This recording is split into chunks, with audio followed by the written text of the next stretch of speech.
Biotic abiotic அப்படின்னா, பயோட்டிக்னா உயிர் உள்ள, அதுக்கப்புறம் ஏபயோட்டிக்னா உயிரற்ற. இப்போ பயோட்டிக்னா எதுன்னு முக்கியமாக எடுத்துக்கலாம் பார்த்தீங்கன்னா, பூஞ்சைகள், காளான்கள், நோய் தொற்றை உண்டாக்கக்கூடிய அனைத்தும், இதெல்லாம் பார்த்திங்கன்னா அவை பயோட்டிக்கில் இருக்கக்கூடிய. அது பயோட்டிக்கில் வந்து பார்த்திங்கன்னா மனுஷன் எடுத்துக்கலாம், வேட்டையாடக்கூடிய விலங்கினங்கள் எடுத்துக்கக்கூடியது தான் வந்து பார்த்திங்கன்னா பயோட்டிக்.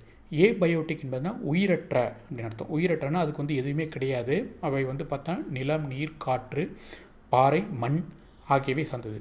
இந்த உயிரற்ற காரணிகள் வந்து பார்த்திங்கன்னா அவை வந்து செயல்பாடு என்ன ஆகுதுன்னு பார்த்திங்கன்னா, அவை வந்து உயிருள்ள காரணிகளை சார்ந்து இருக்கிறது, உயிருள்ள காரணிகளை பாதிக்கிறது. இப்போ ஒரு எக்ஸாம்பிள் எடுத்துக்கலாம்.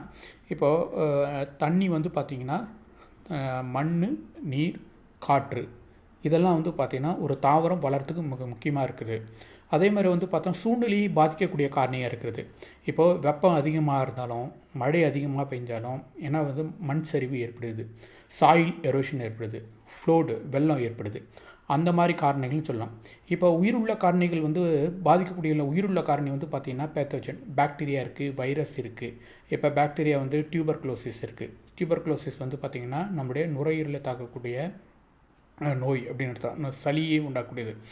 டிபி, அதுக்கப்புறம் வந்து பார்த்திங்கன்னா சளி, காய்ச்சல், இருமல், இதை வந்து நேரடியாக இருக்குது. அதே மாதிரி வந்து பார்த்திங்கன்னா மக்குண்ணிகள், அதாவது வந்து பார்த்திங்கன்னா சில இதெல்லாம் வந்து பார்த்திங்கன்னா இப்போது ப்ரெட் இருக்குது, அந்த ப்ரெட்டில் வந்து பார்த்திங்கன்னா மோல்டு, அதில் வந்து பார்த்திங்கன்னா பூஞ்சை காளான்கள் அவை வாழுது, அது வந்து பார்த்திங்கன்னா நோயை உண்டாக்கக்கூடியது.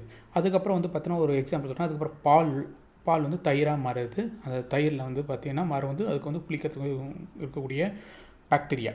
சரிங்களா? இந்த மாதிரி காரணிகள் வந்து பார்த்திங்கன்னா உயிருள்ள காரணியை உயிரற்ற காரணியாகவும் செயல்படுத்தக்கூடிய தன்மைகள் வந்து தான் பார்த்திங்கன்னா பயோட்டிக் அண்ட் ஏபயோட்டிக் அப்படின்றது அர்த்தம். தேங்க்யூ.